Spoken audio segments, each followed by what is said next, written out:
Welcome to the Tech Egg. Don't get scrambled. Enjoy the video. In this video, I will explain how to make delicious pizza sauce from scratch. We'll start by gathering our simple ingredients. You'll need 1 28-ounce can of good quality crushed tomatoes, 2 tablespoons of olive oil, and 2 cloves of fresh garlic. Don't forget 1 teaspoon of dried oregano, a pinch of salt, black pepper, a touch of sugar, and some fresh basil leaves for that perfect finish. These fresh components are key to a vibrant flavor. Now, let's get cooking. Begin by heating 2 tablespoons of olive oil in a medium saucepan over medium heat. Once warm, add 2 cloves of finely minced garlic. Sauté the garlic gently for about 1 minute, just until it becomes fragrant.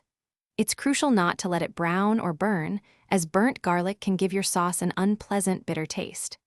This initial step is essential for building a rich, aromatic base for our pizza sauce.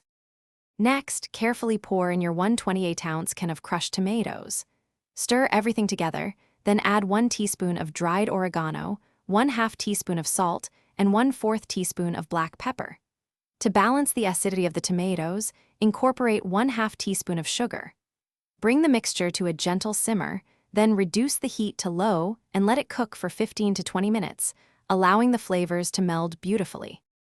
Once your sauce has simmered, remove it from the heat. Now, stir in about 1/4 cup of fresh basil leaves, torn or chopped, for a burst of fresh flavor.